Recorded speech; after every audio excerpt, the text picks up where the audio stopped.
Assalamualaikum warahmatullahi wabarakatuh. Perkenalkan, nama saya Refzi Irma Suryani, NIM 1923-1140. Baiklah, pada kesempatan kali ini saya akan menjelaskan inovasi pembelajaran, yaitu inovasi yang saya gunakan adalah video pembelajaran.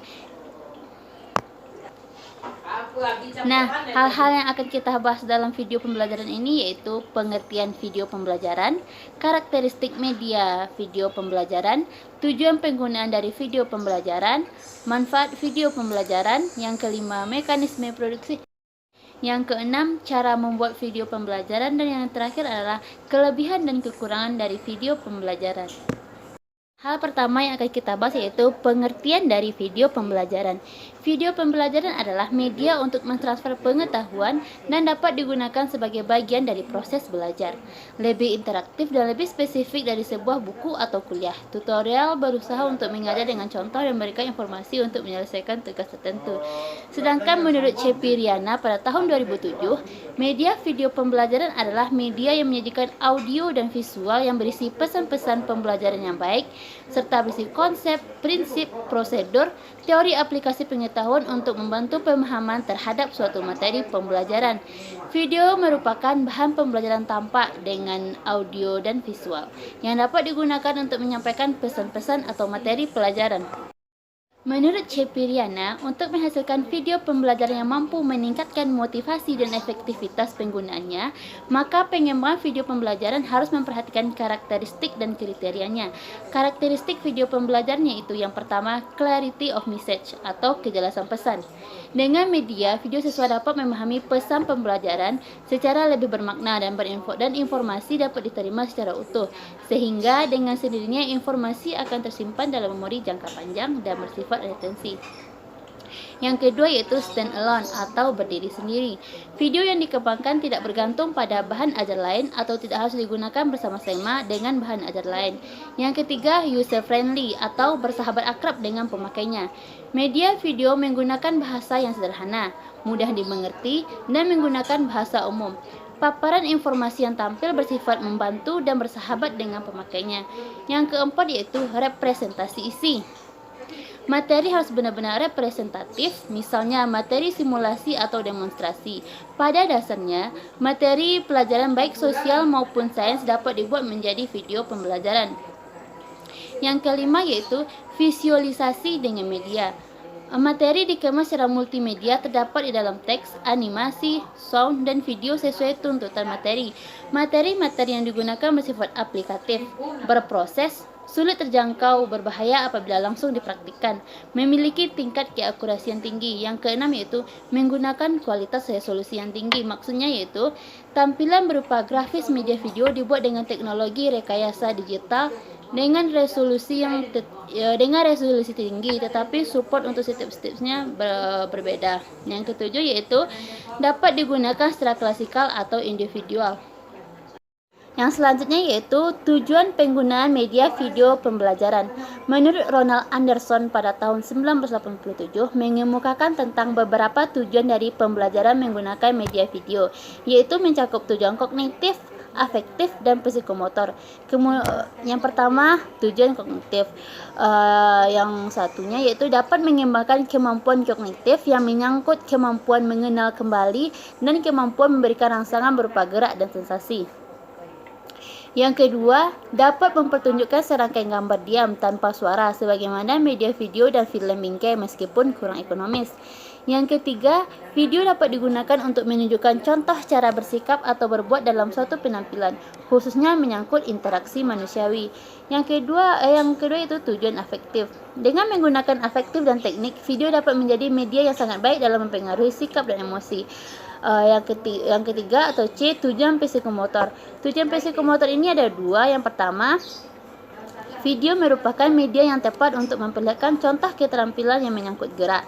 Dengan alat ini diperjelas baik dengan cara memperlambat ataupun mempercepat gerakan yang ditampilkan. Yang kedua, melalui video siswa langsung mendapat umpan balik secara visual terhadap kemampuan mereka, sehingga mampu mencoba keterampilan yang menyangkut gerakan tadi. Hal selanjutnya yang akan kita bahas yaitu manfaat menggunakan video pembelajaran. Nah, untuk mencapai tujuan pembelajaran yang optimal, sangatlah perlu menggunakan media sebagai alat bantu dalam proses pembelajaran. Adapun manfaat penggunaan media video pada proses pembelajaran adalah sebagai berikut.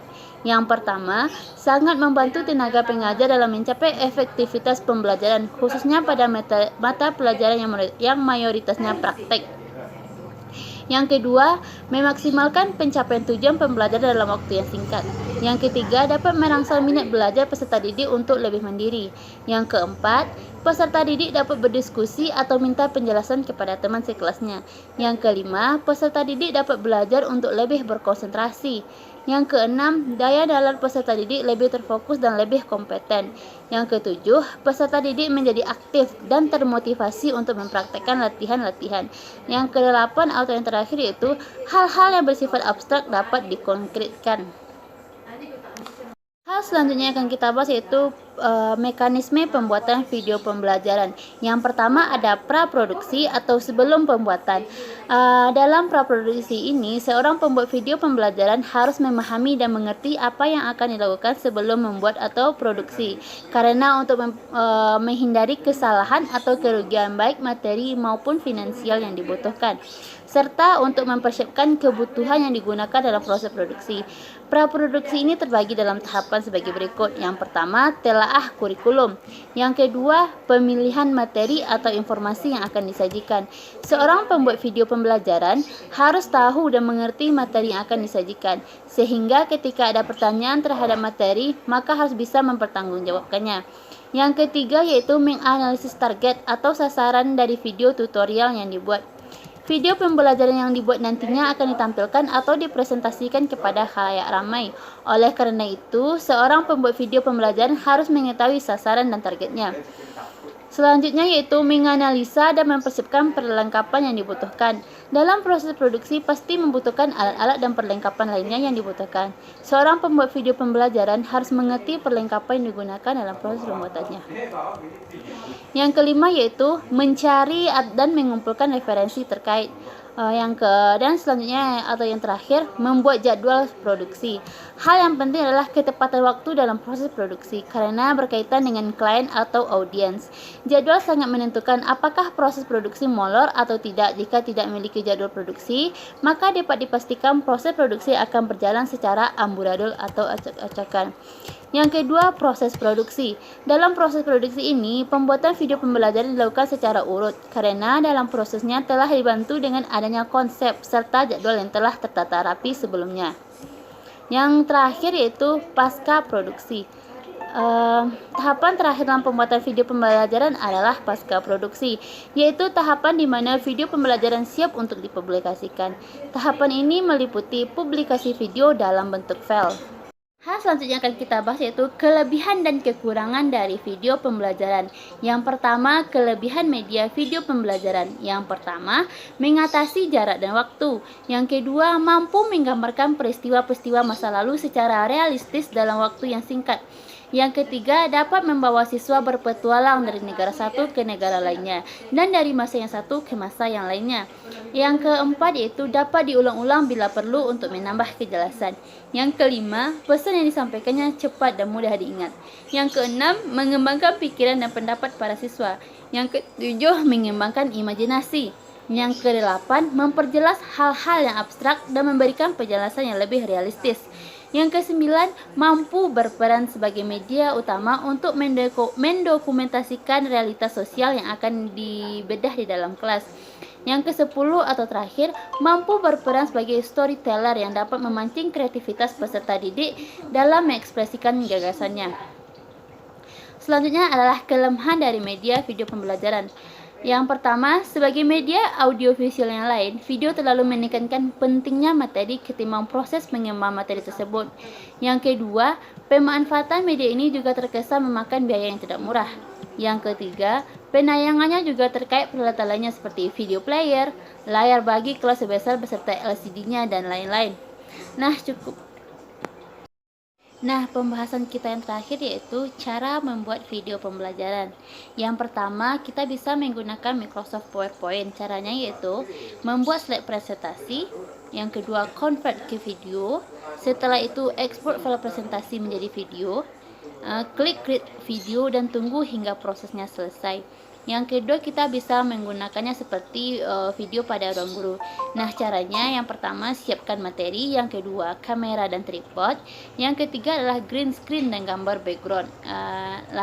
Nah, yang terakhir adalah aplikasi pembuat video di Android. Yang pertama ada aplikasi Liveboard Interactive Whiteboard App, yang kedua aplikasi Explain Everything Whiteboard, yang ketiga Telagami, yang keempat ada KineMaster, dan yang kelima ada CapCut.